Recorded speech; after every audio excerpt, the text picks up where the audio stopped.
devido à velocidade com que esses sistemas estão sendo implantados, né?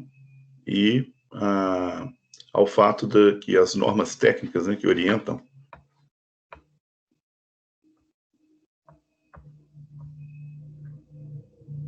Muito bom dia a todos.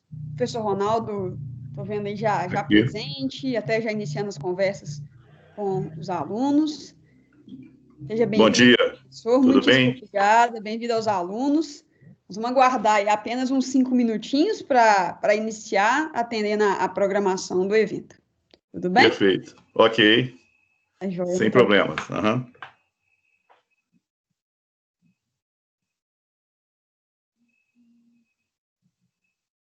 O meu vídeo não está compartilhado, não, né? Por enquanto. Professor, eu estou vendo o seu rosto e estou te ouvindo perfeitamente bem, mas ainda não há o compartilhamento de tela. Tá, não, perfeito. Bem? Uhum. A câmera está, então, ligada, a câmera? Sim, a câmera está ligada. Ah, tá. Aí, se você observar, tem o desenhozinho de uma já câmera. desativei. Uhum. É, isso. Perfeito. Isso. Agora sim, agora eu não te vejo mais. Uhum. Ok, vamos guardar, então. Vou pôr no mudo aqui. Perfeito. Daqui a pouquinho a gente inicia. Já.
Novamente, bom dia a todos.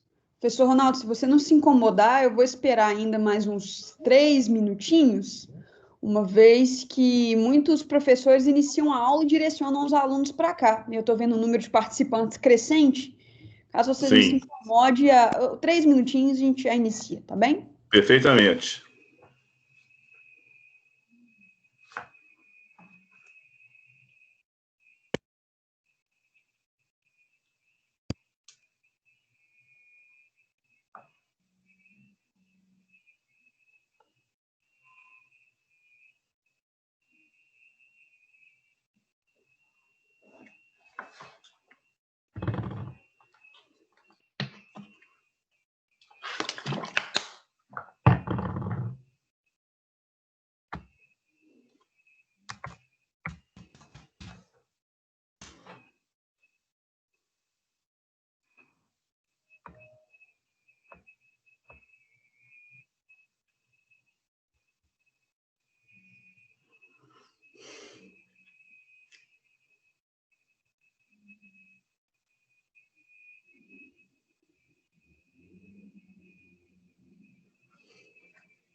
Sim, sim. Quem está precisando falar? Quem ligou o microfone?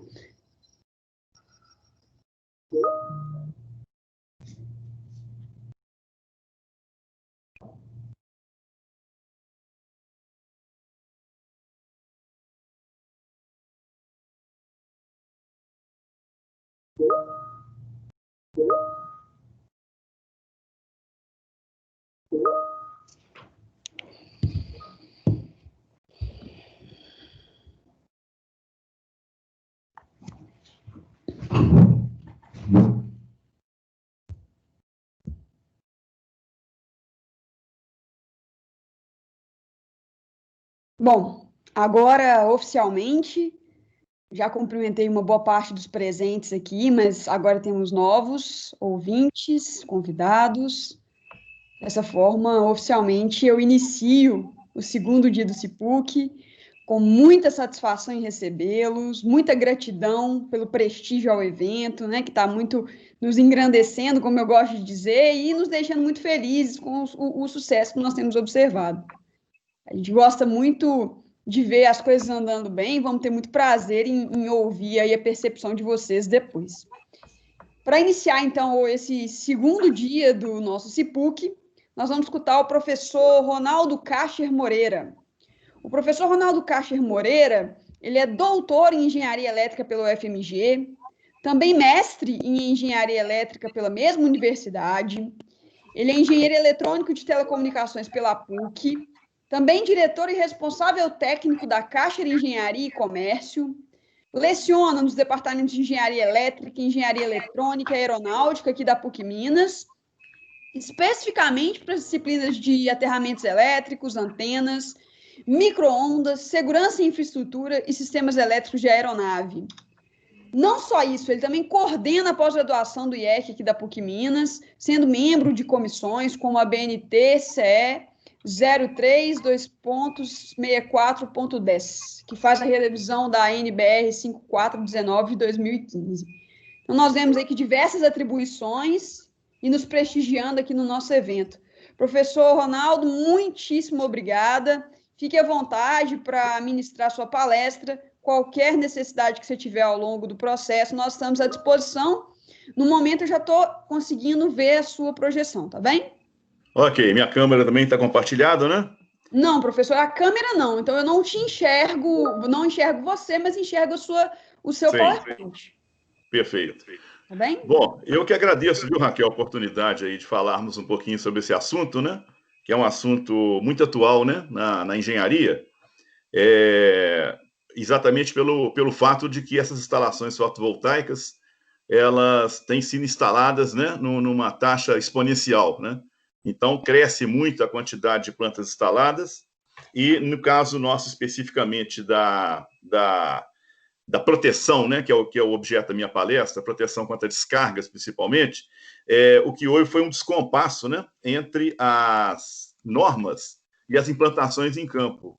Então, nós estamos correndo atrás para proteger as plantas existentes e também para incorporar, né, esse tipo de facilidade, que é a proteção elétrica, nas novas plantas.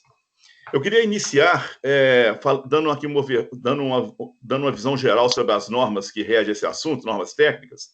Nós temos uma norma muito recente no Brasil, a 16690, da ABNT, que trata de instalações, e ela acaba abordando um pouco a questão do aterramento e da proteção contra descargas. Só que essa norma acaba citando as normas da IEC, né, que são normas muito recentes, né? Na verdade, temos a 6164332, muito recente, que trata de seleção de DPS, né? Que são aqueles dispositivos de proteção contra surto para os sistemas fotovoltaicos. E temos a 63227, que trata de uma forma mais geral da proteção. Então, eu trouxe para vocês aqui algumas lâminas, enfocando nesse tempo curto que nós temos, o que seria mais importante na questão, tá? Vamos começar entendendo muito brevemente como é que o raio incomoda ou causa queimas ou riscos às pessoas numa instalação eletroeletrônica, né? Primeiro, nós temos a chamada descarga S1, Source 1 da IEC, que é o raio que cai direto numa estrutura. Isso todo mundo sabe. prédio. Por exemplo, o raio cai no prédio, caso haja sistema fotovoltaico instalado no topo, né, como é usual, você acaba tendo a incidência da descarga diretamente no sistema.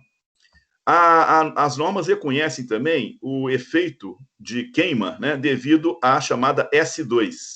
O que é uma S2? É um raio que cai ao lado da instalação ou da estrutura. Então, imagina um prédio com sistema fotovoltaico no topo e o raio caiu até aproximadamente 500 metros, meio quilômetro.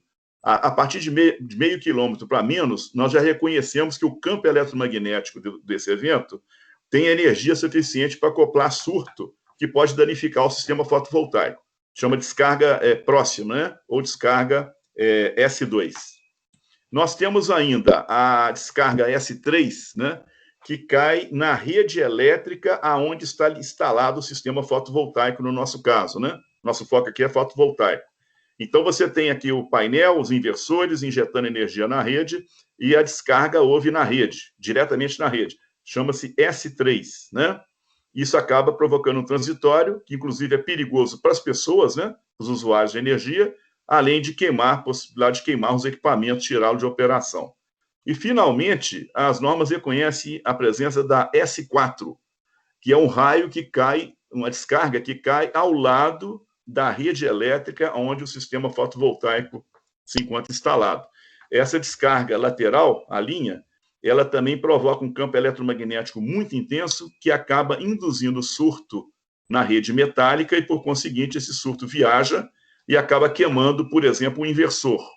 Ele pode acontecer também na indução direto nos cabos do prédio que descem do sistema fotovoltaico, dos painéis fotovoltaicos, até um inversor que tradicionalmente fica perto do quadro de energia primário da residência, né?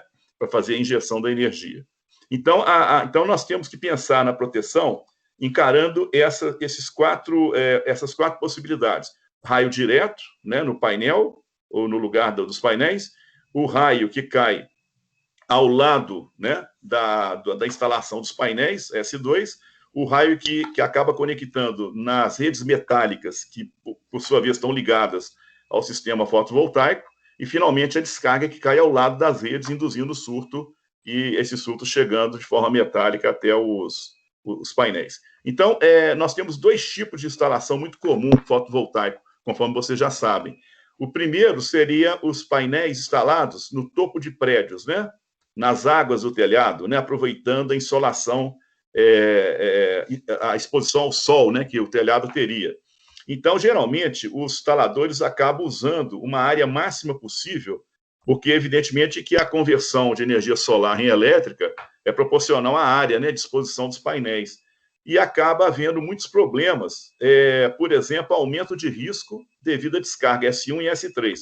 Observe só, quando não tinha o painel e uma descarga caía no telhado, se a casa não tivesse uma proteção conveniente, ela poderia pôr em risco a casa e os usuários. Agora, o risco aumenta muito mais, porque a descarga vai incidir num equipamento elétrico que está ligado à rede no quadro geral da casa. Então, acaba que o R1, que a gente chama na norma, que é o risco de morte de pessoas, devido ao raio, né? Chama risco 1, é o mais importante da norma, acaba sendo potencializado se você instala os painéis sem esse cuidado com a proteção, né? Outro problema é a interferência na cobertura. Tem antenas, tem uma série de questões, painel de aquecimento de água. Então, nós vamos ver adiante que é muito importante a preocupação com isso, para evitar a conexão por arco do raio até as instalações outras que não sejam do sistema fotovoltaico, né? E a dificuldade tremenda que nós temos de projetar esses sistemas em telhados existentes, né? Quando você projeta a casa do zero, você conversa com o arquiteto e vai ajustando, né? As interferências possíveis e vai ajustando. Mas quando você vai instalar isso num lugar que já existe, você acaba tendo muita dificuldade devido à interferência física, né? Exatamente física. A segunda forma, que todos também conhecem, são as usinas de maior potência. Então, elas ocupam vários hectares de área, né, no campo, e são colocados aqui os circuitos série de corrente contínua, né? E esses circuitos série acabam captando muita energia devido à área de exposição ao sol, e acaba levando essa energia, geralmente em corrente contínua, até os inversores, né? A gente trabalha em usinas aí de alguns megawatts com tensões até da ordem de 1,5 kV de corrente contínua, né? seria o sistema em série dos painéis.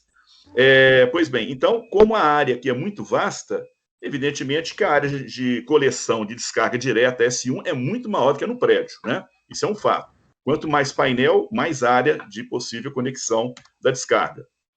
Também esses parques terrestres são expostos ao efeito da S2, que é aquele raio lateral, porque o raio cai lateralmente, quer dizer, não exatamente nos painéis, o campo eletromagnético, mesmo a corrente já conduzida pelo solo, passando no meio resistivo, né, que o solo ele oferece resistência à passagem da corrente, então existe um gradiente de tensão desenvolvido no solo, isso acaba podendo ser acoplado aos sistemas, né? E também temos a questão dos raios na rede CC e CA. Se os painéis forem todos colocados em série, em strings, né, que é o nome que se dá, chegando no inversor, então você pode ter acoplamento na rede CC. E tem sistemas um pouco mais recentes que o pessoal já inverte embaixo do painel. Então, o painel ou um conjunto de painéis, um subconjunto, acaba injetando já corrente alternada lá no sistema central que vai somar a energia e entregar para a rede elétrica. Não importa, qualquer que seja a forma de fazê-lo, você está sujeita a S3, que é o raio direto, né, que cai na instalação elétrica, né? Para nós termos uma noção aí do que nós estamos falando, eu trouxe aqui um exemplo de um prédio pequenininho, né? Um prédio de residencial, 10 por 10 por 10 de altura, né? Um prédio de 3 pavimentos, e pequenininho, e foi instalado um sistema fotovoltaico com os painéis na cobertura, né? Então, a questão aqui é a seguinte, imaginemos que, então, a área de painéis é aproximadamente 10 vezes 10, né? 10 por 10 metros. O sujeito ocupou praticamente a laje toda com os painéis. Se nós considerarmos aí uma potência de pico da ordem de 150 watts por metro quadrado, nós estamos falando numa pequena usina de 15 quilowatts, tá? Uma usina pequenininha, 15 quilowatts. Pois bem, como é que nós podemos, então, calcular a quantidade de raios, né, no tempo que poderia ocorrer nesse tipo de sistema? Nós partimos de um número que chama-se densidade de descargas da região.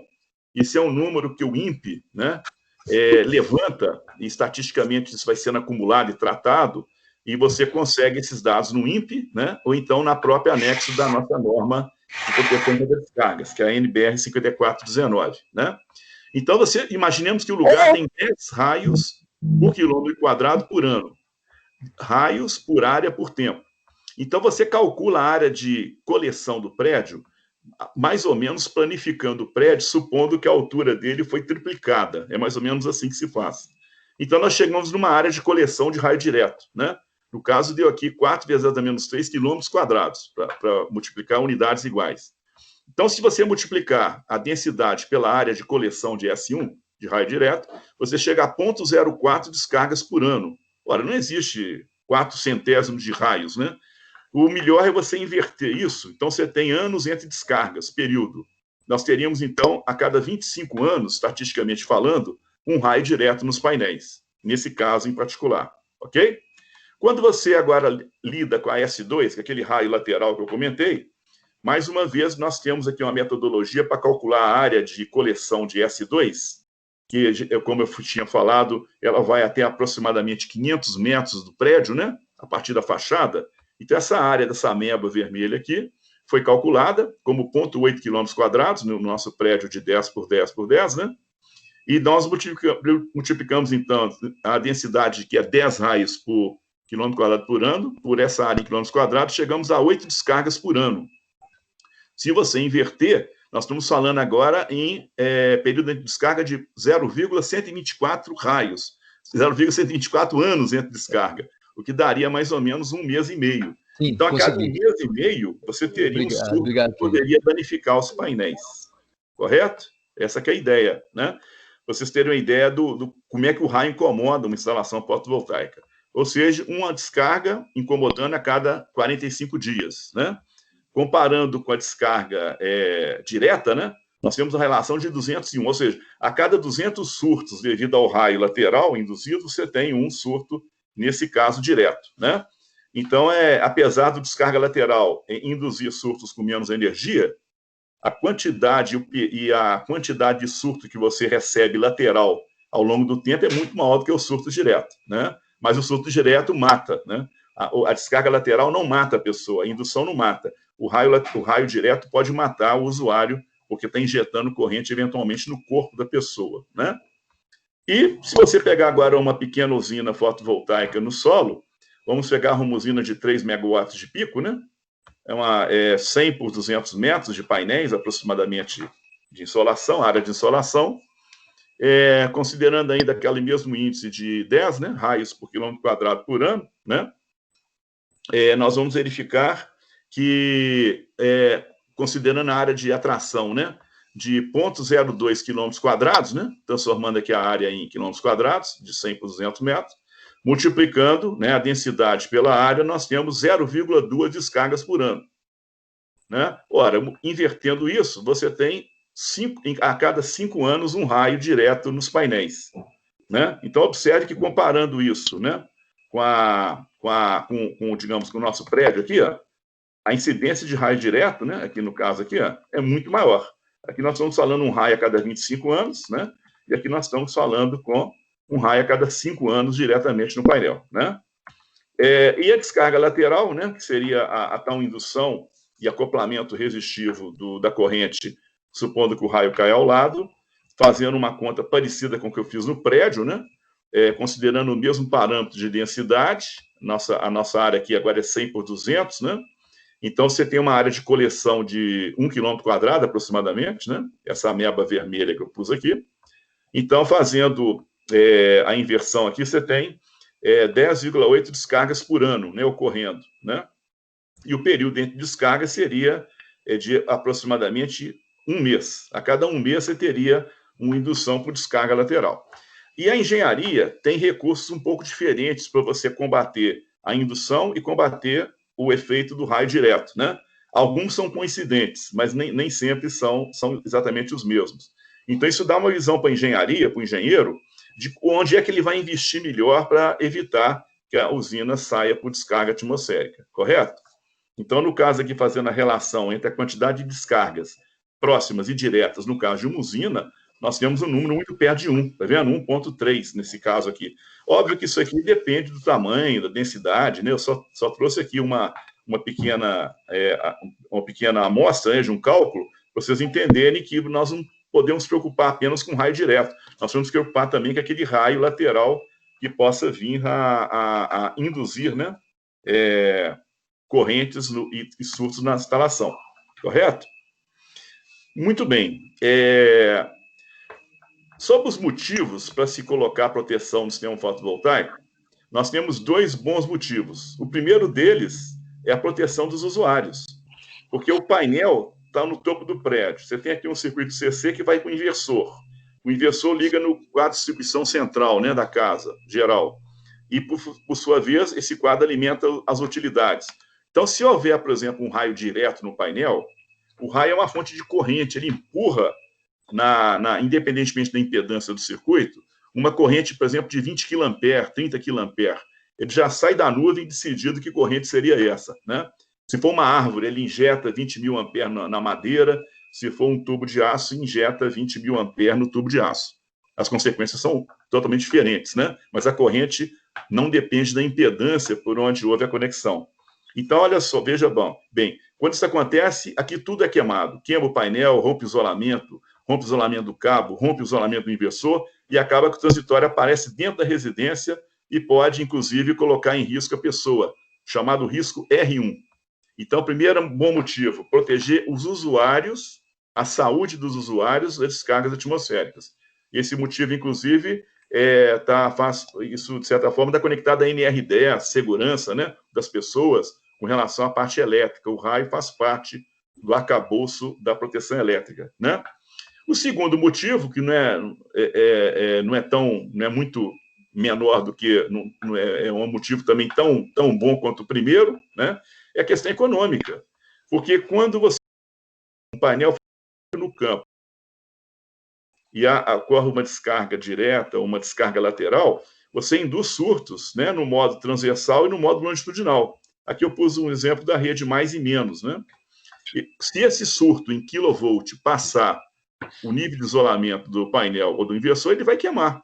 É assim que a gente queima computador em casa, né, em dias de tempestade. Não é porque o raio caiu na sua casa, o raio induziu na rede da concessionária, o surto chega na tomada e a tensão do surto, em quilovolt, ultrapassa o que o equipamento suporta. E ele queima, né? Então você acaba tendo perda econômica, que a norma reconhece como sendo o R4, risco 4 da 5419. É o risco de perda econômica. Isso está motivando muito o pessoal a fazer retrofit em usinas, principalmente as usinas de grande potência, devido ao lucro cessante que o raio provoca. Você imagina uma usina aí de 8, 10 megawatts, você pode ter aí 3 raios por ano caindo nos painéis. E esse raio tem capacidade de tirar a usina de operação, né? Ou pelo menos parte da potência, a potência é drasticamente reduzida. Então, além do custo de se repor peças, né, componentes, você tem o custo da energia não gerada, e, em alguns casos, a multa por não ter gerado, né? Quando você despacha uma usina, você tem a obrigação de mantê-la operando. Quando você tira a usina de operação no sistema interligado, você acaba sendo multado por isso aí, né? Bom, vamos falar da S1, caindo diretamente no painel. Já comentei. Aqui é um esquemático: inversor, aterramento do prédio, para-raios do prédio, SPDA é Sistema de Proteção contra Descarga, né? Eu fiz esquematicamente um cabo descendo, mas isso é uma gaiola, né, que envolve o prédio, gaiola de Faraday. Então, você tem aqui o painel, o raio caiu no painel. Aqui, como eu falei, você colocou, vai perder o isolamento do painel, as redes, o inversor vai queimar também, seguramente, né? E vai acabar que você coloca em risco as pessoas, que está injetando o raio diretamente. Então, isso é um problema de R1, ok? Então, o risco de vida R1 aumenta muito se, na instalação do seu sistema fotovoltaico, o projetista não previu esse evento, né? Ele tem que fazer com que o painel não receba raio direto, né? Para evitar, principalmente, risco às pessoas, além da queima, né? A norma diz, a 5419, que o risco R1 tolerável, máximo, é 10 a menos 5. O que seria um risco R1 de 10 elevado a menos 5? Se você inverter, que o risco é 1 sobre ano, né? A unidade do risco é 1 evento por ano, 1 sobre ano. Se você inverter o 10 a menos 5, dá 10 a 5. Então, o que é aceitável, segundo a norma, é uma morte a cada 100 mil anos de raio no lugar. Então, o risco eu prefiro analisar invertendo essa potência, né? Você tem o período entre eventos. Então, isso aqui aumenta muito esse risco. Além da perda econômica, que é o fato do raio tirar de operação, né, a usina, parando de gerar energia elétrica, certo? Bom, na usina terrestre, a situação é mais ou menos essa. Você tem aqui os painéis, o inversor e o usuário, né, lá na frente. Se acontecer um raio também direto na painel, conforme eu falei, você vai romper o isolamento do painel, ele vai entrar em colapso, vai estragar, e possivelmente em toda a circunvizinhança você vai ter vários painéis também danificados por perda de isolamento, e acaba que o raio entra também pela rede elétrica, né? Pela rede CC. O risco à vida das pessoas, nesse caso, ele é menor do que no sistema no alto, no topo de um prédio, porque como esse cabo vai romper o isolamento, você vai dissipando o raio por arco elétrico. Pouca coisa chega no usuário. Você vai ter mais problema de perda econômica, que seria a parada de funcionamento da usina, né? E além da reposição de peças para ela manter a sua potência original, correto? Então, digamos que nesse tipo de evento em usinas, a motivação maior que a engenharia tem para prover proteção, usinas do solo, não é exatamente o R1, que é risco às pessoas, é o R4, que é o risco de perda econômica. Quanto custa um raio em termos de reposição de peças, em termos de parada, a interrupção de geração de energia, né? Seria essa a ideia. Vamos imaginar agora que o prédio tinha um para-raio bem projetado e a descarga, em vez de cair no painel, caiu onde você queria, no para-raio. É possível fazer isso, tá? Eu vou explicar em seguida como se faz isso. Um sistema de captação que você coloca o painel no que a gente chama de ZPR 0B, Zona de Proteção contra Raio 0B. É uma área em que é pouco provável que o raio ocorra diretamente. Então, você livra que uma S1, o raio direto, caia no painel, como foi o caso desse caso aqui, né, do anterior, certo? Então, como é que você faz? Fez a coisa certa, aí a descarga vai entrar pelo para-raio, descer para o aterramento, né? E o que vai acontecer aqui é o seguinte, vai aparecer uma tensão elétrica muito alta entre o captor de raio e o painel. Por que isso? Pela lei de Faraday, né? Você tem uma corrente passando aqui muito forte, você tem um fluxo magnético visitando o prédio impulsivo, esse fluxo acaba induzindo tensões muito altas no sistema fotovoltaico. Então, existe toda uma metodologia para nós calcularmos o espaçamento de ar mínimo entre o captor e o painel, para evitar que, mesmo o raio caindo no painel, haja um arco elétrico que una o captor ao painel. Então, o engenheiro tem que projetar um sistema desse preocupado com o isolamento que o ar vai prover para evitar que haja conexão elétrica, né, por arco, entre o sistema de proteção da descarga e o sistema fotovoltaico, né? Nesse caso, então, se tiver laço na instalação, laço é cabos correndo por rotas diferentes e chegando no mesmo ponto. No caso, o painel e o inversor, né? Você vai ter tensão induzida, né? Mas são tensões mais fracas, a indução é mais fraca e você consegue resolver facilmente com algumas técnicas que eu vou comentar com vocês em seguida, né? Então, nesse caso, o risco à vida da pessoa é desprezível e você tem perda econômica devido à queima de eletroeletrônico, né? Vamos dizer assim. No caso de uma usina no solo, né? Voltando ao segundo caso, então é comum nessas usinas você colocar maços captores, geralmente que são ligados ao aterramento da usina, lá no pátio, de forma que a descarga, em vez de cair no painel, ela caia no mastro, né? E acaba sendo conduzida pelo aterramento, né? Nesse caso aqui, então, você teria um risco R1 desprezível, né? Conforme eu já falei, as pessoas, né? E o risco R4, perda de queima de equipamentos, existe sim, porque quando o raio é de grande intensidade, tipo 40 kA, é injetado no aterramento, o aterramento é uma impedância, então a tensão do aterramento sobe. Isso é transferido, de certa forma, para o equipamento. Mas existe técnica de engenharia que nos permite controlar esse fenômeno e fazer com que a usina suporte até certo nível esse tipo de raio, tá? Usando a proteção conveniente, né? A S2 que eu comentei, o que é isso? O raio caindo ao lado de um prédio. Então, lembrando aí, né, o pessoal que não é exatamente da área elétrica, regra da mão direita, lei de Ampère, você tem uma corrente, os dedos seu da mão direita mostram um fluxo rodando, né? Então, é uma corrente já altíssima, com uma taxa de subida no tempo muito íngreme, né? O raio sobe tipicamente em 1 microsegundo, então a corrente de 100 mil amperes de raio vai de 0 a 100 mil em 1 microsegundo, é muito rápido isso, é um degrau. Então, o campo magnético também tem uma derivada no tempo muito grande, isso aumenta muito a capacidade de indução, né? DFI/dt da máquina elétrica, né? Então, você tem um fluxo entrando no prédio, provocando DDPs nos equipamentos, que é onde os laços estão abertos, né? Essa que é a ideia. O S2 dificilmente mata alguém, né, no prédio, a menos que, a norma é muito clara nisso, a menos que a vida da pessoa dependa da energia elétrica. Então, digamos que isso aqui é um hospital com CTI. Você tem pacientes que estão vivos, mantidos pela eletrônica, né, por equipamentos de tratamento intensivo, respirador artificial e outros equipamentos mais cirúrgicos, né? Então, evidentemente, que o S2 pode matar a pessoa, caso haja alguém que dependa da energia elétrica e dos equipamentos eletrônicos. Mas, tirando isso, que é o caso das instalações convencionais, a S2 dificilmente mataria alguém, né? E a perda econômica existe. Isso aqui tem capacidade, conforme eu falei, para induzir surtos, né? Que, por sua vez, poderiam queimar os equipamentos do sistema fotovoltaico, né? No caso de uma usina no chão, mesma coisa, o raio cai ao lado, né, S2, o campo eletromagnético atinge a usina e pode induzir surtos na cablagem.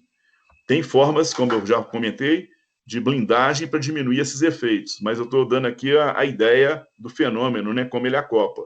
Aparece uma DDP no inversor, mais uma vez o risco à vida é desprezível, que é o R1, e o R4 de perda econômica existe, né? Uma vez que você poderia tirar a usina de operação nesse tipo de fenômeno, correto?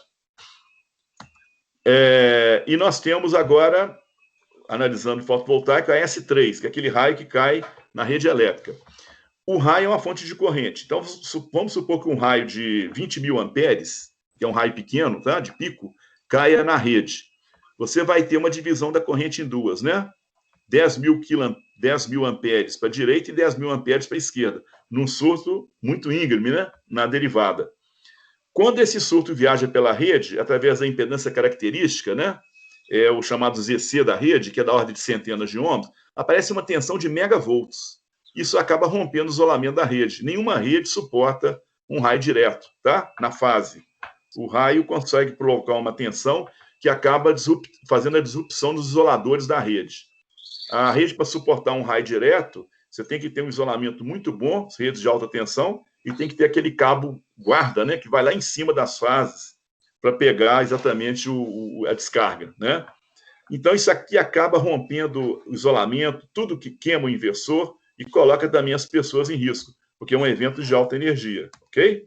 Então, existe o risco R1 e o risco de perda econômica. Isso aqui vai queimar seguramente, se nada for feito, né? Vai queimar inversor, pode injetar também surto no painel, aparece DDP no painel, no inversor. Então, você pode ter uma catástrofe aí. Colocar as pessoas em risco, né? Porque é um raio direto, e, além disso, provocar a interrupção da geração fotovoltaica, né? E no caso de uma usina no chão, né? Uma usina de geração do solo, você tem a chamada S1 ou S3, né, que é o raio direto, que acaba se transformando numa S3 quando ele é injetado numa rede, né, metálica, no caso a rede CC. Isso acaba provocando a queima do inversor, né, sem dúvida nenhuma. E o risco das pessoas fica um pouco atenuado, porque isso aqui rompe arco, acaba que o arco protege o usuário. O arco é um curto-circuito, né? Então ele acaba controlando as tensões que chegam até os usuários. Então, o maior problema em usina no solo, repetindo, né, o que eu já falei, é exatamente o R4, que é risco de perda econômica, ok? Eu esqueci de comentar no início, vocês me desculpem, nós estamos reservando alguns minutos ao fim da palestra, tá? Para que eu possa responder algumas perguntas, né? Então, é muita informação em pouco tempo, eu estou tentando gerenciar o nosso tempo aqui, para conseguir aí proferir o que eu programei com vocês, tá? Mas, então, nós vamos ter a sessão de perguntas também à frente. E, finalmente, a S4, um raio que cai ao lado da rede, conforme eu falei, o campo eletromagnético injeta surto, muito menos energia do que o raio direto, né? Esse raio direto aqui na rede, ó, é uma energia tremenda. É condição de corrente, aqui é indução. Então, é surto fraco, né? Isso aqui provoca um risco R1 desprezível, que é risco aos usuários, né? E a perda econômica existe. Mas é uma solução de engenharia muito mais fácil, tá? A solução para S4 do que a S3, devido à energia do fenômeno, que é muito menor, né? Então, nós estamos falando em outras dimensões de energia, em joule. Então, é mais fácil de resolver, né? Bom, aí surge a questão, né? A primeira grande questão da proteção fotovoltaica é como evitar que as descargas caiam diretamente nos painéis, não é isso? A S1 caia no painel, né? Então, a resposta a essa pergunta é colocar os painéis e cabos que ligam, né, os painéis na chamada ZPR0B. ZPR é um nome da NBR 5419, proteção contra descargas, que é Zona de Proteção contra Raios. 0 é porque é externa, B é porque o raio tem pouca chance de cair diretamente. Então, você protege o painel, se ele estiver na ZPR0B, de raio direto, correto? Essa que é a ideia, né? Então, o ZPR0B é o volume da instalação onde é improvável que ocorra uma descarga direta. Como colocar os painéis e cabos de cobertura dentro da ZPR0B? Aí nós usamos o chamado modelo eletrogeométrico, que é usado não só para painéis fotovoltaicos, mas também pelo pessoal de linha de transmissão, para colocar as fases, né, da linha de alta tensão nessa ZPR0B, para evitar que o raio incida diretamente. No caso do painel fotovoltaico, a ideia é a seguinte: imagina dois painéis aqui no solo, ou até no topo do prédio, mas vamos pegar aqui o solo. Poderia ser no topo de um prédio. Aí você colocou dois maços ao lado com uma certa distância. Se você calcular bem a altura dos maços e a distância entre eles, você traça aqui um círculo, seria uma casca esférica numa visão tridimensional. No caso aqui seria um círculo. Esse R aqui, esse raio do círculo, seria exatamente o salto que o raio dá antes de fazer a conexão. Chama salto do líder descendente, né? Aí você consegue uma área de sombra, que está choreada aqui de preto, que seria uma área isenta de raio direto. Isso é muito importante que se faça nas instalações fotovoltaicas, tá? Quando você vai fazer um projeto de proteção fotovoltaica, você vai usar esse raio desse círculo que você traça para projetar conforme o NP do projeto, nível de proteção do projeto, que são 4 tipos possíveis, né? De 1 a 4. Se for o NP4, que é o menos rigoroso, nós usamos esse raio de 60 metros. É o que a norma recomenda para usinas no solo. Se for prédios, você vai ter que usar esse raio de estudo, exatamente o raio que o projetista do para-raio usou para a proteção do próprio prédio, né? Que pode ser 20 metros, 30, 45 ou 60, depende do nível de proteção do projeto SPDA do prédio. Para entendermos esse modelo, né, muitos aqui nunca ouviram falar nisso antes, esse modelo eletrogeométrico, eu trouxe aqui uma animação. Imagina um prédio com para-raio e uma nuvem carregada. Nós vamos ver um raio correr passo a passo no time do raio, ok? Fica mais fácil, assim, de entendermos esse tal raio da esfera rolante, aí, o raio do modelo eletrogeométrico.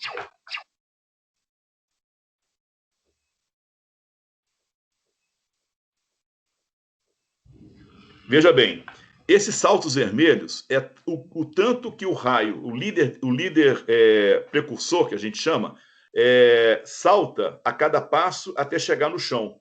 Não é possível um raio, um arco, acontecer direto da nuvem para o prédio. Então, o raio ocorre em etapas. Então, esses trechinhos vermelhos que eu coloquei aqui, seria o líder descendente saltando o que ele só consegue saltar. Então, vamos dizer que esse raio aqui era 30 metros. Então, ele saiu da nuvem, pulou 30 metros, que ele rompeu a coluna de ar de 30 metros. Não tinha energia para romper mais do que 30 metros. A nuvem caiu mais 30. Da nuvem até chegar na zona de interesse do seu projeto, no caso aqui o prédio. Observe, então, que quando o líder chegou na cota do para-raio Franklin, né, que é essa ponta aqui, que colocou na caixa d'água, observe que ele traçou o campo visual dele, que é esse círculo, né, de mais ou menos 30 metros, e não alcançou, não enxergou o para-raio. Então, ele resolveu continuar a viagem. O para-raio não tem nenhuma influência caso o líder não enxergue, entre aspas, né, essa ponta aterrada. Então, ele resolveu aproximar do prédio, infelizmente. Nessa hora, quando ele traçou o campo visual que ele consegue saltar, né, ele chegou à fachada lá do 20º andar. Então, a conexão é feita na fachada do 20º andar. Então, aqueles cones antigos que o pessoal falava de cone de Franklin, isso não existe. Ele só existe de forma como um arremedo quando o prédio é muito baixo, que acaba que essa casta esférica se transforma praticamente numa tangente reta, né, superfície. Mas a gente usa, então, uma esfera para calcular isso, né? E essa esfera tem um raio, que seria o salto que o líder dá, que é o fenômeno que precede o raio propriamente dito. A nossa vista não enxerga esses impulsos vermelhos. Aquela luz e o trovão, o relâmpago, né, que é a luz, e o trovão, que é o barulho, ele só excita nossos sentidos depois que todo esse trajeto foi feito e houve a conexão com o líder ascendente, que é o amarelinho. Aí sim há uma corrente de dezenas de quiloamperes. Essa corrente acaba sendo um canal muito quente, né, porque é um canal ionizado, expulsa o ar, né? Então isso vem ao nosso ouvido como trovão, o barulho.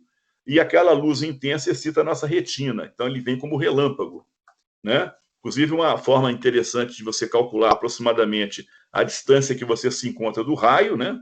Caso você esteja aí no campo, é você calcular em segundos aproximadamente o delay entre a luz e o barulho. A luz vem quase imediatamente, né? E o som vem arrastando aí a 380 metros por segundo. Então, se você considerar aí 400 metros a cada segundo, né, de delay, você tem uma ideia de a distância que o raio caiu, correto? Por exemplo, vamos supor que você está no campo, veio o relâmpago, a luz. 2 segundos depois veio o trovão, né, o barulho. Então, você pode estimar em 800 metros o evento, né? Isso é uma curiosidade que eu acho que é útil para o pessoal. O salto da engenharia de proteção foi aqui, ó, nessa fórmula. O pessoal conseguiu relacionar o salto que o líder dá, que é o R, tá vendo aqui, ó, com o valor da corrente em quiloampere do raio que virá depois, entendeu? Então, observe que quanto maior a corrente do raio em quiloampere, maior é o salto do líder que o precede. Isso aí é a base da análise de risco de um sistema de proteção contra a descarga atmosférica, que inclusive é aplicado em painéis fotovoltaicos. Então, por exemplo, um raio de 100 mil amperes de pico, é um raio legal, né, de bom tamanho, o líder salta 200 metros a cada passo. Já um raio de 50 quiloamperes de pico, metade, né, ele vai saltar alguma coisa em torno aí de 160 metros. É só usar essa formulinha aqui, que a gente chega lá. Essa corrente é o pico, tá? O raio é uma exponencial, assim, um impulso, sobe e cai, né? É a corrente máxima que o raio atinge, né? Então, vamos pegar um painel num prédio. Você tem aqui um painel no topo de um prédio. Como é que você evita que o raio caia diretamente nele? Você coloca aqui mastros, tá vendo? Mastros de ferro, de aço, ligado ao sistema de descida do para-raio, que pode ser, inclusive, a ferragem estrutural do prédio, e pega o compasso, né, nesse estudo planar, e traça o círculo apoiado na ponta e na outra, percebeu? Esse raio do compasso, né, que você vai abrir, tem a ver com o NP do projeto. Pode ser 20 metros, no mínimo, e 60 metros no máximo. Você pensa na análise disso. Aí, se o círculo apoia, cai lá e dá uma área de sombra aqui, você colocou o painel na ZPR0B, correto? Então, o primeiro objetivo do projeto, antes de colocar DPS, blindar a infraestrutura, é exatamente colocar as instalações expostas na ZPR0B, para evitar que sejam atingidos por raio direto. Então, está aqui de novo a figurinha. Eu tenho um mastro, se eu não tivesse esse mastro vermelho aqui, cá, o raio poderia cair diretamente no painel. Coloquei 2 mastros devidamente calculados em distância e altura, rolei a esfera, cujo raio é o salto do líder, ela apoiou cá e apoiou do outro lado. Observe que houve uma área de sombra. Então, eu consegui colocar os painéis na ZPR0B, correto? Então, que seria aí a ideia dessa proteção. Observe que esse raio da esfera depende da classe do SPDA, do Sistema de Proteção contra Descarga Atmosférica, ou nível de proteção, são sinônimos na norma atual. Você usa 20 metros, que é um projeto mais seguro. Se você usar aqui esfera de 20 metros, há de convir que essa curvatura vai ser maior, não é isso? Então, você tem que fazer o quê? Aproximar os mastros. Fica muito mais caro isso, né? O custo disso aí. E se você usar, por exemplo, 60 metros, né? Você acaba tendo o que seria o NP4, né? Vamos dizer assim. Você acaba usando o raio de 60, o seu projeto fica mais econômico. Só que a proteção fica menos eficaz. Como é que você balanceia isso? Análise de risco, né? Hoje ninguém faz projeto de para-raio sem fazer análise de risco antes. Não existe nada determinístico. Você tem que, antes, ter essa ideia de qual seria exatamente o seu risco, né? Essa figurinha aqui que eu tirei lá da IAC mostra o seguinte: aqui tem um painel, outro painel, aí o sujeito colocou os maços, tá vendo aqui? Aqui os maços. E aqui seria o tal casca esférica, né, que eu comentei, cujo raio é o salto do líder. Então, existe uma necessidade de você calcular essa distância de separação, tá vendo? Que eu já tinha comentado. Porque se o raio cai nesse pino, desce para o aterramento, a tensão que aparece entre o painel e o pino é muito alta devido à queda indutiva, LDIDT. Então, você tem que cuidar que essa distância seja suficientemente longa, né, grande, para que não haja conexão de arco, senão seu projeto fura, né, fica totalmente furado. Essa tensão que eu mencionei, que aparece alta do mastro para o pino, né, para o captor, é devido à indutância.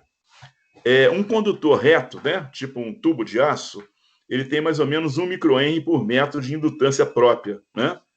Então, a queda no indutor, a tensão, né, queda de tensão, é L, valor da indutância, vezes a derivada da corrente no tempo, que vai passar pelo tubo. Como o raio cresce em 1 microsegundo, tipicamente, né, que é um raio aqui, ó, oscilografado no tempo, então você tem uma taxa de subida muito alta. Isso é que causa tensões altíssimas entre o mastro e o captor. Não é queda resistiva, não, é queda indutiva. Então, por exemplo, um raio de 100 mil amperes descendo aqui nesse mastro, né, com uma altura de 1,5 metro, essa altura do mastro até a altura do painel, né, de 1,5 metro a partir da referência, vai gerar 150 kV de pico. Se você tiver uma distância pequena de ar, você vai romper um arco e vai ligar o mastro ao painel, o seu projeto fica totalmente ineficaz, né? Então, só para vocês terem uma ideia aqui do procedimento desse tipo de cálculo, né? Nós temos aqui um prédio típico, né? Aquela casinha, nosso prédio de 10 por 12 por 10 de altura, né?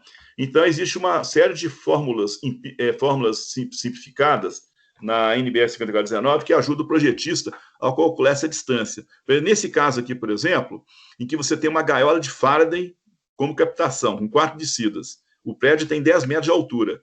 Então, essa distância S, que vocês estão vendo aqui na minha lâmina, calculando aqui pela norma, daria 22 centímetros. O que isso quer dizer? Se o raio cai no captor e você tiver 22 centímetros ou mais, você está seguro que não vai haver o rompimento de arco entre o para-raio e o painel. Se tiver menos, você corre o risco de ter o arco. Então é assim que a gente calcula, tá? Esse tipo de fenômeno. Outra coisa importante aqui que eu queria comentar com vocês é o problema da blindagem, né? Blindagem provida pela infra. Imagina um raio caindo próximo e aqui você tem dois equipamentos com uma rede metálica ligada, né?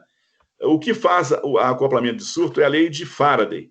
Esse raio cai, existe um fluxo magnético concatenado nesse laço, então você tem uma tensão induzida que aparece nas pontas do laço, que é exatamente onde o equipamento está ligado. Se essa tensão superar o nível de suportabilidade do equipamento, ele queima, né? Então, para você blindar isso, é importante, usando infra blindada, canaleta ou tubo de aço, é importantíssimo que se aterre nas duas pontas. Se você aterrar numa ponta só, a tensão induzida é a mesma caso o tubo não existisse. Isso é muito comum aí na área, você vê o cara investe em blindagem metálica, aterra um lado e deixa aberto do outro. Para que a blindagem funcione para descarga, o raio tem que induzir corrente na blindagem. E para induzir corrente, ela tem que ser aterrada nas duas pontas, né? E aqui eu trouxe uma aplicação disso tirado da IEC 63227, painel fotovoltaico e inversor da casa. Observe que aqui o sujeito pôs uma infra blindada, olha que legal. Um tubo ligado no para-raio da casa e no aterramento. E enfiou a cablagem dentro do tubo. Aí sim ele resolveu, porque ele aterrou nas duas pontas. Vai aparecer uma tensão induzida muito pequena, né? E, para dar aqui uma finalização aqui à minha palestra, outra coisa que outro ponto interessante para evitar queima por indução, evitar os laços. O que é laço? Laço seria duas rotas metálicas de cabo que chegam no equipamento e um fluxo magnético entra ali dentro, variando no tempo. Então, você tem tensão induzida. Então, como é que é importante as coisas? Imagina que o sujeito, ele ligou aqui 6 painéis em série, fotovoltaicos, tá vendo aqui? Mais e menos, foi pingando e foi roteando um cabo mais junto com menos. Quando um raio cai e o fluxo aparece aqui, praticamente não tem tensão induzida nenhuma. Só que esse sujeito da direita, ele fez a mesma instalação tentando economizar cabo. O que ele fez, então? Ele puxou aqui um lado do série por cima, tá vendo? Mais, menos, mais, menos, mais, menos, e voltou e atalhou. Em vez de ele voltar o cabo de volta, acompanhando a rota do que foi, ele atalhou, ligou direto lá na saída do inversor. Aí você queima o inversor e os painéis numa dessa. Porque essa área de laço aqui que eu coloquei achureado é a área que o fluxo magnético entrando provoca tensão. Então é muito importante em instalações a rota de cabo. Às vezes vale a pena gastar um pouco mais de cabo, a bem da segurança dos equipamentos e humana, do que você ficar atalhando rotas e criar área de laço. Aqui outra área de laço mais fácil de ver, da IEC 63227. Inversor painéis. Olha o que o sujeito fez aqui. Saiu aqui com menos, foi pingando, colocando em série, atalhou lá na frente e voltou por cá. Ótimo. Vai funcionar. Até a hora que o raio cai. Quando o raio cair, um fluxo entrar nessa área imensa, vai ter tensões muito altas que vai queimar os painéis e o inversor. Pode queimar os painéis e o inversor. O que ele fez aqui? Esse atalho que ele fez, em vez de fazer o atalho, ele voltou pela rota do que foi. Tá vendo aqui? Ó? Então, essa área chureada diminuiu. E a tensão que o raio induz é proporcional a essa área. Então, lembrem disso. A importância de fazer com que haja roteamento. Aqui, por exemplo, um caso aqui de um prédio com para-raio, com um laço de indução. Quando o raio cai, né, você tem um fluxo aqui pela régua da mão direita saindo produzindo tensões induzidas. Primeira forma de atenuar isso, evitar a área, tá vendo? Esse cabo aqui, mais e menos, que estava à direita, roteei junto com o condutor terra. Então, esse fluxo vai continuar existindo quando o raio cair, só que ele não vai ser concatenado nessa fresta. Isso acaba eliminando a tensão induzida. Outra forma é usar a infra blindada. Então, você deixa as rotas separadas, mas tem que blindar essa rota usando alguns recursos possíveis, como, por exemplo, calha, chapa plana, condutor simples ou tubo de aço. Cada uma dessas soluções vai dar uma eficiência de blindagem diferente. O engenheiro tem que dosar isso para ver qual que seria a situação mais econômica. A mais econômica é usar o condutor PEC, que é um condutor simples acompanhando o mais e menos do painel. Mas ele vai dar uma indutância mútua de 300 nanohenries, então ele não é tão eficiente assim. Um tubo íntegro de aço com rosca, emenda de rosca, praticamente nenhuma indutância mútua. Então o raio passa pelo tubo sem induzir lá dentro. A calha é uma solução um pouco pior que o tubo, mas é muito boa, 0,6 nanohenries. A chapa plana, 10 nanohenries. E, finalmente, o condutor PEC daria 300 nanohenries, né? Correto? Muito bem. Então, isso nesse tempo aí que nós temos, foi o que eu consegui juntar para vocês, tentando dar uma visão, né? E eu queria agora abrir, né, Raquel, para as perguntas aí do pessoal, né? Perfeito, professor. Terminamos no tempo certo, né? Eu estou preocupado com o tempo aí. Não se preocupa não, não se preocupa não. Foi ótimo, porque o assunto é muito interessante, muito rico, né? E certamente acrescentou muito aí para os alunos. Te agradeço muitíssimo, professor. Pois então, não. abro esse momento aí para as perguntas. Tem alguns alunos que estão pedindo licença para poder se direcionar a outras palestras, mas sobretudo aí os alunos de elétrica devem ter algum tipo de questionamento. Por exemplo, agora a gente tem uma aluna, Fabiola, que está curiosa sobre como funciona a proteção para os painéis fotovoltaicos flutuantes. Ah, certo. Bom, Fabiola, essas instalações, elas existem, não são tão comuns, mas está pulverizando isso, né? Principalmente nos reservatórios de água, né? Você imagina usina hidrelétrica, que você tem um reservatório muito amplo, né? Muita água armazenada. É interessantíssimo, porque você tem uma área de insolação imensa na lâmina d'água. Então, realmente, os painéis ficam flutuando, são colhidos, né, circuito série, e a proteção é mais ou menos a mesma que eu falei. Você tem que pôr pinos, né, metálicos acima do nível que os painéis se encontram, que eles são um pouco inclinados, né? Tem que considerar essa área, essa altura aí dos painéis. E você coloca pinos metálicos de forma que, rolando uma esfera em cima desses pinos, uma esfera hipotética, cujo raio aí é da ordem de 60 metros, né? A gente usa NP4 em usinas flutuantes e no solo. Você rola uma esfera de 60 metros. Se essa esfera tocar nos pinos, sem tocar nos painéis, você já está livre do raio direto, que é o maior problema nosso, o S1. Já do S2, a descarga lateral, mesma coisa, você vai usar infra blindada, DPS, né, que eu não tive tempo de comentar ainda aqui, que são os dispositivos supressores de surto, que quando o surto vem, antes de chegar na vítima, o painel ou no inversor, ele entra um curto, né, e acaba desviando o surto do equipamento. Então, mas a filosofia não muda muito, não. É só o fato de ter água, né, embaixo, ao invés de termos o solo. Eu costumo brincar com os alunos aí do aterramento, da disciplina, eles têm um aguamento, né? Porque o aterramento é no solo, né? E esse aguamento é uma brincadeira minha, seria a conexão do raio à água. Por exemplo, a água do mar conduz muito bem, né? Resistividade baixa. Os navios, as plataformas de petróleo, usam água para fazer escoamento de raios. Né? Já a água doce já tem uma resistividade maior. Mas, de qualquer forma, a referência é a água. Lá é que o raio tem que entrar, ok? Não sei se eu consegui responder para você. Professor, vamos aguardar ela dar o retorno aqui para nós, se ficou claro. Aqui parece tão rápido para mim, sabe, o chat, que eu não consigo nem ler aqui. É bom você me ajudar aí na leitura. Eu confesso, professor, que eu fiquei aqui tentando prestar atenção em você e acompanhar o chat ao mesmo tempo. Mas o fato de estar passando rápido é uma excelente notícia, professor, porque estão todos aqui muito felizes, te elogiando muito pelo conteúdo fantástico que você trouxe aqui para a gente nessa manhã. Uma pergunta, né, que eu, enquanto docente também, sempre me vem em mente, né, e aí, só interrompendo por um segundo, a aluna Fabiola agradece pela explicação e diz que ficou claro e parabeniza pela palestra. Obrigado. Mas, eu, enquanto docente, isso sempre me vem na cabeça, né? De que forma que você acha que um aluno pode se preparar para ter condições de atuar com mais sucesso nessa área, professor? Estudando, né? Porque realmente o que acontece assim, deixa eu explicar um fato que eu sempre falo com meus alunos, tanto da eletrônica, como a elétrica, como a aeronáutica.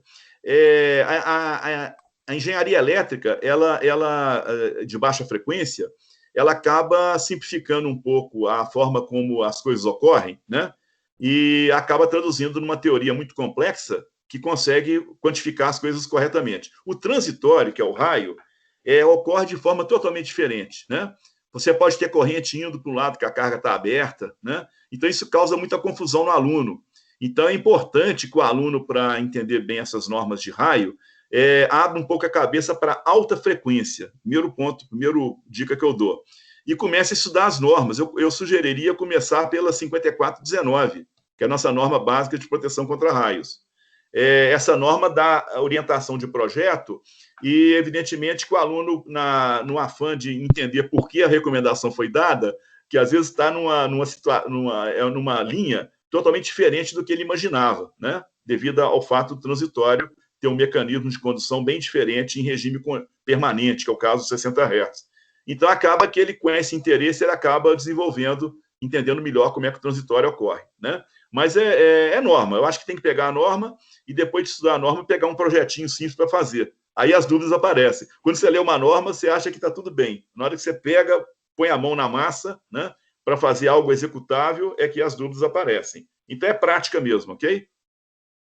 É isso mesmo, com certeza, com certeza. Quando a gente acha que está tudo bem, pode dar uma olhada de novo, porque sempre vai aparecer alguma dúvida, né? Exatamente. Até eu tenho muita dúvida, apesar de estar na área há muito tempo, né? A gente está sempre aprendendo. Eu aprendo muito com os alunos, com perguntas de aluno, né? Porque os alunos que são perspicazes, né, que estão prestando atenção na disciplina, eles acabam perguntando coisas que nunca te ocorreram, né? Eu aprendo muito com o aluno, eu sou muito grato aos alunos, e incentivo muita pergunta e aula por isso, né? É importante. Eu sinto como você. Professor, se você não se incomodar, a gente pode fazer mais uma pergunta? Sem dúvida, estou à disposição de vocês. Eu estou preocupada com o horário seu aí, o seu planejamento. Não se preocupe não, porque eu estou aqui por sua conta, com muita satisfação, e o outro professor já foi para abrir a próxima palestra.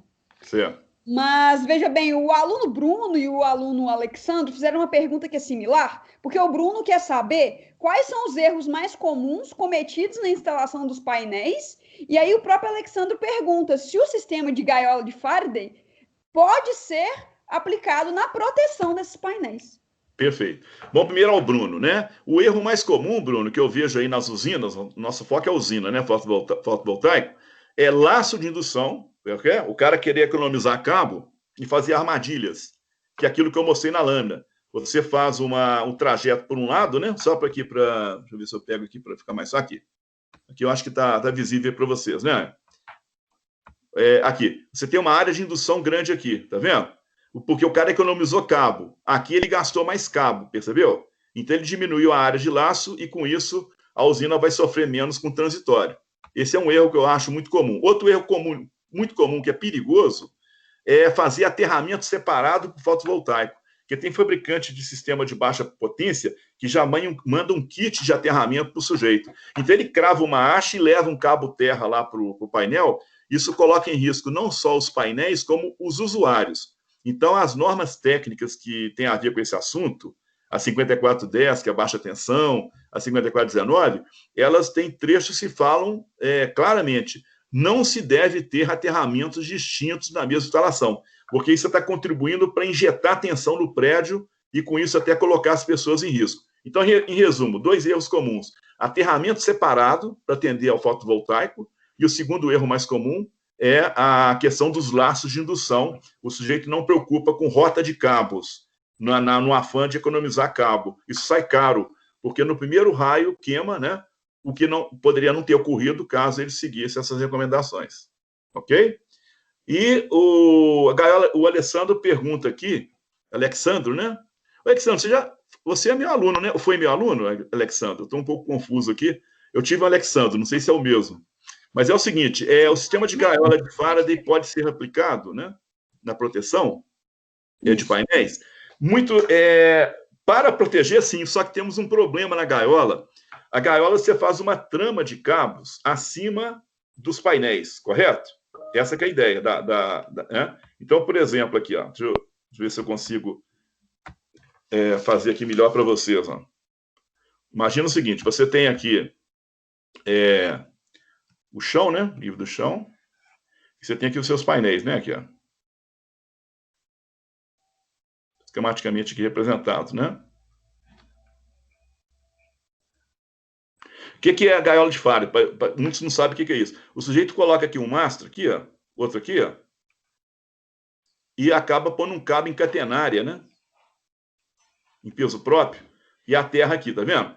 Isso é muito útil para criar a ZPR0B aqui, ó. Só que temos um problema na gaiola. Esse fio vai fazer sombra no painel, correto? O painel fotovoltaico tem um punhado de geradorzinho em série, né? Cada painel. Se você tem uma sombra não difusa no painel, então o painel está aqui, ó, visto de frente, né? Imagina que esse cabo fez uma sombra assim, tá? Aqui, ó. Tá? Que é uma sombra, tá? Não difusa. Isso aqui coloca o painel em risco, a vida útil dele, porque as células, as microcélulas que estão na sombra não geram. As que estão expostas ao sol geram. Então, essas células sombreadas viram carga das outras e acaba estressando eletronicamente e diminuindo a vida útil do painel. Então, a gente preocupa muito com evitar sombra no painel. E quando você coloca o cabo da gaiola, que seria até uma medida eficaz, vendo só o raio, né, sem dúvida nenhuma, você acaba ajudando a provocar sombra no painel. Inclusive, quando você coloca aqueles maços que eu falei, né, do lado, você tem que cuidar para que a sombra eventual, imagina que o sol está aqui, né? Ó. Então, isso aqui vai dar uma sombra aqui, não vai? Ó. Essa sombra seja difusa. O que é a sombra difusa? Aquela sombra que não tem contorno muito claro. Então, as normas ensinam como você calcular a distância para ter sombra difusa, tá? Então, em resumo, não se usa gaiola, porque a gaiola principalmente provoca sombra, tá? Ok, Alexandre? No painel. Isso é um problema que a gente tem. Perfeito, professor. O Alexandre brincou aqui com você, dizendo que ele não é seu aluno, não. Ah, sim. Ele poderia ser. Em breve nos vemos, então, Alexandre. Professor, existe mais uma pergunta que possivelmente é a última? Sim. Em verdade, algumas pessoas te perguntaram se você poderia disponibilizar a apresentação, e eu Sim. suponho que se essas pessoas desejarem entrar em contato com você por e-mail, você verifica essa possibilidade, né? Eu posso passar um e-mail aí para eles, porque eu vou pôr aqui no quadro, tá, meu e-mail, para quem quiser falar. Aluno, só peço que peça o nome, fala o nome, que curso que é, tá? Perfeito. E para mim identificar o aluno. Meu e-mail profissional é esse aqui. Deixa eu fazer de preto aqui. Fazer aqui embaixo. rcacher, @cacher.com.br, ok? Fique à vontade. Beleza. Todos os alunos aqui são bem-vindos. Me manda aqui um e-mail, solicito cópia, eu providencio o PDF e mando para vocês, tá? Do que eu projetei. Perfeito. Então, o que eu suponho ser a última pergunta é do Marcos Vinícius. Ele te pergunta o seguinte: no Brasil, quais são os melhores locais para instalação dos painéis? Lugar que tem mais insolação, né? O Brasil é privilegiado. Eu não sei se a pergunta é abrangente sobre energia, né? Conversão de energia, só sobre raio, né? Seria sobre raio? Nossa, o foco da pergunta? Vinícius, Ele respondeu aí? Não, eu estou aguardando ele responder aqui no chat. Tá. Então, enquanto ele responde, eu vou explicar. Com relação à proteção contra descarga, que imagino que seja, né? Ele respondeu, energia. A energia. Então, é a área que tem a mais insolação e menos nebulosidade, né? A nebulosidade, ela provoca uma alteração na conversão de energia. Uhum. Então, primeiro é o seguinte, o Brasil, pela latitude típica, né, do nosso país, nós somos um país tropical, nós somos privilegiados com relação a isso. Então, por exemplo, uma usina no Brasil, com a mesma área, comparado com uma usina na Alemanha, que está numa latitude bem pior, né, do que a nossa, afastada do Equador, né? Está mais afastada do Equador. Então, a mesma área de painéis na Alemanha vai gerar muito menos que no Brasil. Então, depende da latitude onde você se encontra. Quanto mais próximo do Equador, melhor, né? Que seria onde o Sol estaria a pino, né? Vamos dizer assim. Outra questão é quantidade de dias nublados, tá? E chuva. Isso atrapalha a geração, porque a nuvem e a chuva, ela acaba diminuindo a energia incidente no painel, né? E ele acaba gerando menos energia. O mundo entrou em guerra. Tipo, as bruxas contra... Ronaldo, uma interferência aqui. Os humanos e tal, só que... Para mutar ele aqui na... Certo. Beleza, mas então, não sei se... Então é isso, tá? Então eu diria que depende da posição geográfica e de situação meteorológica do lugar, tá? Nebulosidade mínima durante o ano. Isso ajuda muito a geração, né? Ok? Perfeito. Tem um aluno até que pergunta, né? Qual que é a região com menor índice de descargas? Pois é. Eu recomendo vocês entrarem, quem tiver interesse nisso, no INPE, Instituto Nacional de Pesquisa Aeroespacial, né? INPE, com N, INPE com N. E lá vocês podem entrar na página do ELAT, ELAT, E-L-A-T, ELAT. Lá você tem a densidade de descargas em cada município, de acordo com a estatística acumulada, né? Então, isso é muito interessante. Quando você pega um estado de Minas Gerais, por exemplo, você verifica que, por exemplo, Belo Horizonte, nessa região nossa, a densidade de raios, né, que é o que a gente mede, é raios por quilômetro quadrado por ano, está na ordem de 5 a 6, ok? Quando você vai descendo para o sul, né, chega na região de Itajubá, Varginha, essa densidade sobe muito, né? No sul de Minas cai muito raio, né? Quando você vai para o norte, a densidade vai caindo assustadoramente. Montes Claros e essa região de Minas com divisa com a Bahia é baixíssima a densidade de raios. Então a gente sabe que cada lugar tem lugar que cai mais raio e lugar que existe menos raio. Isso é um fato. Só que as pesquisas, para que você tenha esses números assim mais exatos, estatisticamente falando, você tem que pesquisar decênios, porque essa moda estatística do raio na região, ela varia com manchas solares. Então, isso são eventos que ocorrem a cada um período de 7 anos, percebeu? Então, nós estamos convergindo, porque essas medições começaram há cerca de 40 anos atrás, 30 anos atrás. Mas, de qualquer forma, quando você vai fazer um projeto, você vai usar o NG oficial, tá?